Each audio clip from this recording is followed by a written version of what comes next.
नमस्ते दोस्तों। आज सुनिए पति पत्नी का रिश्ता। पति पत्नी का रिश्ता तन से ज्यादा मन से मजबूत बनता है, लेकिन मन की डोर किसी और के साथ जुड़ी हो तब। मिताली इसी अनजान डोर से मिहिर की तरफ खींची जा रही थी। डॉक्टर मिहिर ने जैसे ही अपने चेहरे के सामने से किताब हटाई और सामने बैठे मरीज की तरफ देखा तो वे चौंक गए। चौकी तो मिताली भी थी, पर उसने अपने आप को संयत कर लिया था। अरे मिहिर, आप? मिताली बोली। मैंने तो सोचा भी नहीं था कि आप यहाँ हो सकते हैं। कहो मिताली, कैसी हो और क्या हुआ तुम्हें जो एक डॉक्टर की जरूरत पड़ गई? डॉक्टर मिहिर सामान्य स्वर में बोले। मिहिर, मैं तो ठीक हूँ, पर यहाँ मैं अपने पति नवीन को दिखाने आई हूँ। मिताली बोली। पिछले 3-4 माह से उनकी तबीयत कुछ कुछ खराब रहती थी, पर इधर कुछ दिनों से काफी अधिक अस्वस्थ रहने लगे हैं। कहकर मिताली ने डॉक्टर मिहिर का परिचय नवीन से करवाया। नवीन, डॉक्टर मिहिर का घर कानपुर में मेरी बुआ के घर के बगल में है। मेरे फूफा जी और मिहिर के डैडी बचपन के दोस्त हैं। डॉक्टर मिहिर ने नवीन का चेकअप किया व कुछ टेस्ट करवाने का परामर्श दिया, जिसकी रिपोर्ट लेकर अगले दिन आने को कहा। मिताली व नवीन चले गए, पर डॉक्टर मिहिर का मन उचट गया। एक बार उनके मन में आया कि वे घर लौट जाएं, लेकिन जब अपने मरीजों का ध्यान आया जो कई दिन पहले नंबर लगवा चुके थे और काफी दूर दूर से आए थे, तो उन्होंने अपने आप को संभाल लिया और चपरासी से मरीजों को अंदर भेजने के लिए कह दिया। शाम के समय मिहिर को किसी दोस्त के घर पार्टी में जाना था, पर वह वहां न जाकर सीधे घर आकर चुपचाप बिस्तर पर लेट गए। डॉक्टर मिहिर को बार बार एक ही बात चुभ रही थी कि जिस मिताली के कारण अपना घर, डैडी का अच्छा खासा नर्सिंग होम छोड़कर उसे इस अनजान शहर में आकर अपनी प्रैक्टिस जमानी पड़ी, वही मिताली उनके शांत जीवन में कंकड़ फेंकने के लिए यहाँ भी आ गई। साहब, चाय लेंगे या कॉफी? हरिया ने अंदर आकर पूछा। नहीं, मैं कुछ नहीं लूंगा, मिहिर ने छोटा सा जवाब दिया तो वह चला गया। उसके जाते ही मिहिर का मन अतीत के सागर में गोते लगाने लगा। मिताली को पहली बार मिहिर ने रस्तोगी अंकल की बेटी रानी के जन्मदिन की पार्टी में देखा था। यूं तो वह रानी के घर वालों के मुंह से मिताली की सुंदरता की चर्चा पहले भी सुन चुका था, पर उस दिन जो उसे देखा तो बस देखता ही रह गया था। हालांकि मिहिर भी कम हैंडसम न था। उस पर संपन्न परिवार का इकलौता लड़का, साथ में डॉक्टरी की पढ़ाई। पार्टी में आई तमाम लड़कियों की नजरें उस पर टिकी थी और वे उससे बातें करने को आतुर थे, पर मिहिर जिससे बात करना चाहता था वह अपनी सहेलियों से बातें करने में व्यस्त थी। काफी देर बाद मिहिर को मिताली से बात करने का मौका मिला। आपका नाम मिताली है? बातचीत शुरू करने के उद्देश्य से मिहिर ने पूछा। हाँ, पर आपको मेरा नाम कैसे पता चला? मिताली ने उसे आश्चर्य से देखते हुए प्रति प्रश्न किया। सिर्फ नाम ही नहीं, मैं तो आपके बारे में और भी बहुत कुछ जानता हूँ, मिहिर ने कहा तो मिताली की आंखें आश्चर्य से फैल गई। अच्छा, और क्या क्या जानते हैं आप मेरे बारे में? उसने पूछा। यही कि आप रानी के मामा की बेटी हैं और एमबीए की छात्रा हैं। संगीत सुनना, बैडमिंटन खेलना, कविताएं लिखना आपकी हॉबी है, मिहिर बोला। हाँ, आप कह तो सच रहे हैं, पर मेरे बारे में इतना सब कुछ आप कैसे जानते हैं? क्या मैं आपका परिचय जान सकती हूँ? मिताली ने कहा। मैं रानी का पड़ोसी हूँ, मेरा नाम मिहिर है। मैं मेडिकल अंतिम वर्ष का छात्र हूँ। आजकल छुट्टियों में घर आया हूँ, मिहिर ने अपना परिचय दिया। तभी मिताली को किसी ने पुकारा और वह वहां से चली गई। मिहिर भी घर लौट आया। उसकी आंखों की नींद व मन का चैन उड़ चुका था। दिन रात सोते जागते उठते बैठते बस उसे मिताली ही नजर आती थी। उस दिन मिहिर अपनी छोटी बहन रूपाली के साथ शॉपिंग करने गया था। रूपाली बुटीक में अपने लिए कपड़े पसंद कर रही थी। मिहिर बोर होने लगा तो वह बाहर आ गया। अचानक उसकी नजर सामने की गिफ्ट शॉप की तरफ गई तो वह चौंक पड़ा। वहां मिताली कुछ खरीद रही थी। मिहिर उस ओर बढ़ चला। हाय मिताली, कैसे हो और यहाँ कैसे? मिताली के करीब जाकर मिहिर ने पूछा। अरे मिहिर, आप और यहाँ? दरअसल आज मेरी एक फ्रेंड का जन्मदिन है। मैं उसी के लिए गिफ्ट खरीदने आई हूँ। और आप? मिताली ने उससे कहा। मैं अपनी बहन रूपाली के साथ आया हूँ। वह सामने की दुकान से कपड़े खरीद रही है। बोर होने लगा तो अंदर से बाहर आ गया और तुम यहाँ दिख गई। मिताली ने एक टेबल लैंप पैक करवा लिया। वह पैसे देने के लिए मुड़ी तो मिहिर ने उसे फिर शो केसों की तरफ बुला लिया और एक सफेद संगमरमर से बने ताजमहल की तरफ इशारा करते हुए बोला। मिताली, देखो तो जरा, यह कैसा लग रहा है? बहुत खूबसूरत है, मिताली बोली।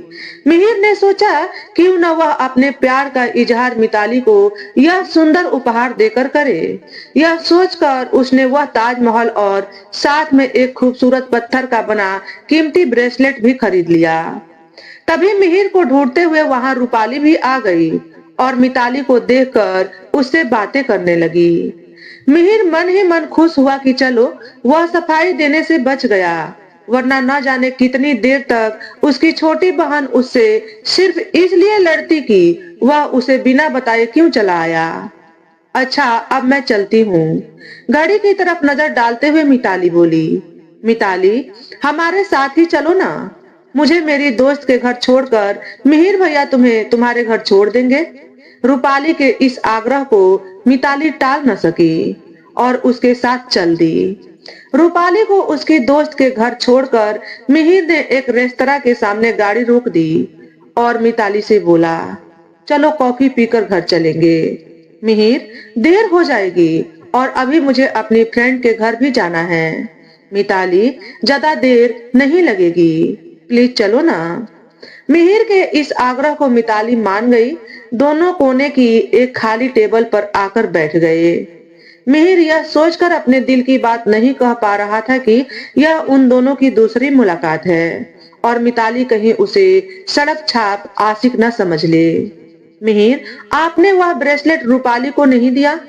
मिताली सहज ही बोली।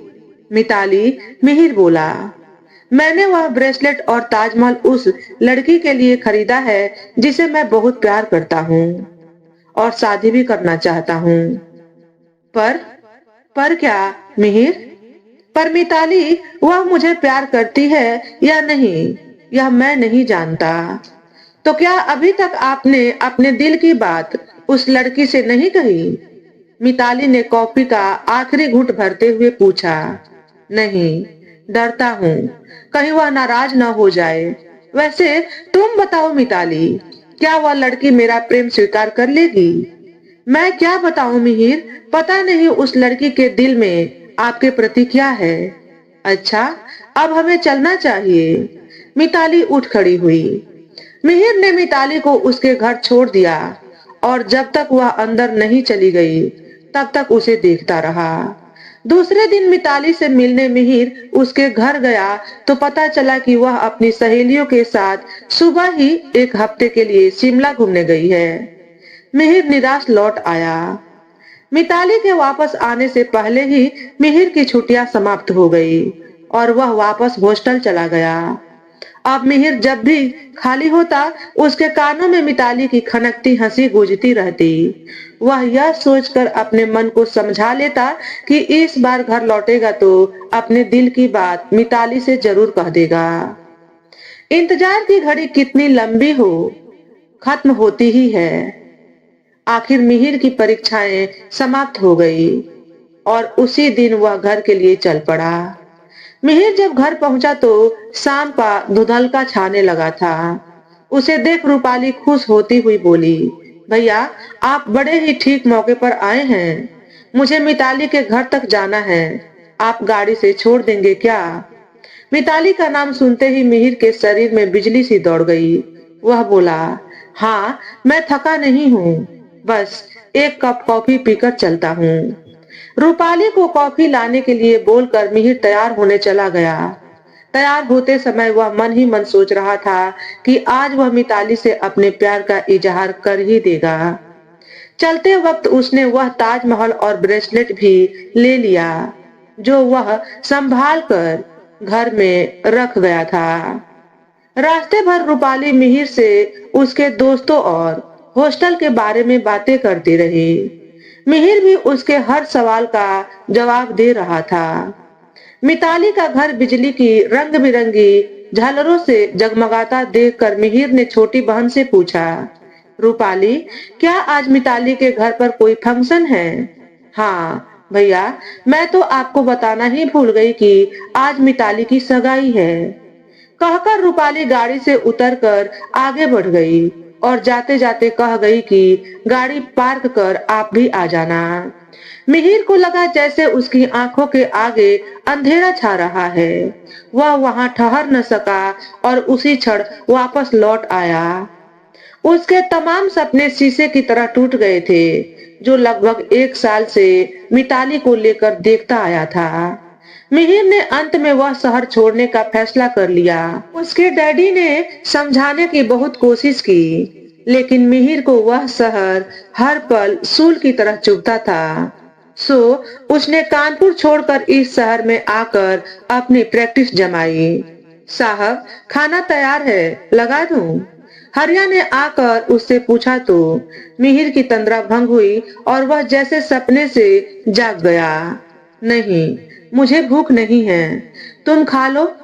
हाँ, मेरे लिए बस एक कप कॉफी भर बना देना। इतना कहकर डॉक्टर मिहिर उठे और कंप्यूटर खोलकर कुछ काम करने लगे। अगले दिन रिपोर्ट लेकर मिताली व नवीन उसके क्लिनिक पर आए। रिपोर्ट देखकर उसने बता दिया कि कोई गंभीर बीमारी नहीं है और दवाइयों का पर्चा लिखकर उन्हें दे दिया। जाते समय मिताली व नवीन मिहिर को अपने घर आने का निमंत्रण दे गए। मिहिर के इलाज से नवीन ठीक हो रहा था। पति को ठीक होता देखकर मिताली भी अब पहले की तरह खिली खिली रहने लगी थी। उसे खुश देखकर मिहिर को एक अजीब सी संतुष्टि का एहसास होता। मिताली व नवीन कई बार मिहिर से घर आने को कह चुके थे। एक दिन वह उधर से निकल रहा था तो सोचा, चलो आज मिताली से मिल ही ले, और बिना किसी पूर्व सूचना के मिताली के घर पहुंच गया। नवीन और मिताली अभी ऑफिस से नहीं लौटे थे, घर पर आया थी। सो मिहिर ड्राइंग रूम में बैठकर उनकी प्रतीक्षा करने लगा। बैठे बैठे मिहिर बोर होने लगा तो टेबल पर रखी पत्र पत्रिकाएं ही उलटने पलटने लगा। तभी उसकी नजर एक डायरी पर पड़ी और वह उस डायरी को उठाकर देखने लगा। डायरी के पहले पन्ने पर मिताली लिखा देखकर मिहिर के मन में उत्सुकता जागी और वह अंदर के पन्नों को खोलकर पढ़ने लगा। एक पृष्ठ पर लिखा था, मैंने मिहिर के बारे में सुना था। आज रानी के जन्मदिन की पार्टी में उससे मुलाकात भी हो गई। मैंने अपने जीवन साथी की जो कल्पना की थी उस पर मिहिर बिल्कुल खरा उतरता है। कुछ पन्नों को छोड़कर फिर लिखा था, आज मैं मिहिर से दूसरी बार मिली। बातों में पता चला कि वह किसी और लड़की से प्यार करता है, जिसके लिए उसने आज ही प्यारा सा ताजमहल व ब्रेसलेट खरीदा है। कितनी नसीब वाली होगी वह लड़की जिसे मिहिर प्यार करता है। मिहिर आश्चर्यचकित रह गया। तो क्या मिताली भी उसे चाहती थी? खैर, इसमें अब संदेह ही कहाँ था। उसकी कायरता का नतीजा मिताली को और उसे भी भुगतना पड़ रहा है। डायरी जहां से उठाई थी वहीं रख कर मिहिर आंखें बंद किए सोचता रहा कि यदि उस दिन रेस्तरां में हिम्मत कर मिताली से प्यार का इजहार कर दिया होता तो आज उसे अकेलेपन का विषाद न झेलना पड़ता।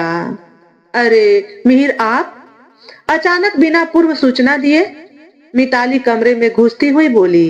मिताली, मैंने सोचा अचानक बिना पहले से बताए तुम्हारे घर आकर तुम्हें चौंका दूं। क्यों, कैसा लगा मेरा यह आइडिया? बहुत अच्छा डॉक्टर साहब, नवीन ने कहा। आप हमारे घर आए, यह हमारे लिए गर्व की बात है। मिताली ने आया को चाय नाश्ता लाने का निर्देश दिया और खुद नवीन के बगल में आकर बैठ गई। कुछ देर इधर उधर की बातें होती रही। फिर मिहिर ने कहा, अब आप लोग मेरे घर कब आ रहे हैं? ऐसा करो मिताली, नवीन जी को लेकर इसी इतवार को आ जाओ। मिहिर, इस इतवार को तो नवीन जी का बहुत व्यस्त कार्यक्रम है। मिताली, तुम अकेले ही चली जाना। नवीन बोले, मैं फिर कभी चला जाऊंगा। मिहिर घर लौट कर आया तो उसकी बेचैनी और बढ़ गई थी। मिताली इतवार को नियत समय पर मिहिर के घर पहुंच गई। घर में इधर उधर देखकर बोली, मिहिर, और कोई दिखाई नहीं दे रहा है क्या? सब लोग कहीं गए हैं? मिताली, मैं यहाँ अकेला रहता हूँ। दरअसल मैं जिस लड़की से प्यार करता था उसकी शादी कहीं और हो गई। मैंने निश्चय किया था कि उसके अलावा किसी और लड़की से मैं विवाह नहीं करूंगा और मैंने ऐसा ही किया। मिताली उसे देखकर हैरान रह गई। बोली, पर मिहिर, कब तक वह कैसे अकेले जीवन व्यतीत करेंगे आप? मिताली, मैं अकेला बेशक हूँ, पर उसकी यादें मेरे साथ है। वही मेरे जीने का सहारा है। यही नहीं, मैं तो अब उसे अक्सर प्रत्यक्ष अपनी आंखों से देखता हूँ। तो क्या वह भी इसी शहर में है? हाँ मिताली, मिहिर बोला। क्या तुम उससे मिलना चाहोगी? अच्छा चलो, मैं तुम्हें अभी उससे मिलवाता हूँ। और भाववेश में मिताली को ले जाकर मिहिर शीशे के सामने खड़ा करके बोला, देखो मिताली, यही है मेरा प्यार। मिहिर, यह क्या मजाक है? दूर छिटक कर मिताली गुस्से से बोली। मिहिर ने उसे सब कुछ सच सच बता डाला और अलमारी से निकाल कर वह ताजमहल व ब्रेसलेट उसके सामने रख दिया। हाथ पर खड़ी मिताली कभी मिहिर को तो कभी ब्रेसलेट व सफेद संगमरमर के ताजमहल को देख रही थी, जिस पर छोटे छोटे शब्दों में खुदा था, मिताली के लिए।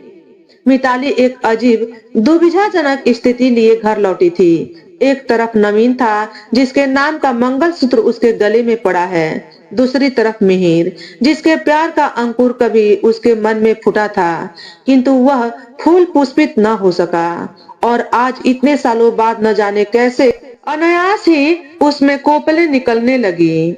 मिताली रात भर करवटें बदलती रही। सुबह उठी तो सो न पाने के कारण आंखें लाल और सिर में तेज दर्द हो रहा था। नवीन उसकी हालत देखकर परेशान हो उठा। अभी तक नौकरानी नहीं आई थी, सो वह खुद ही चाय बना लाया।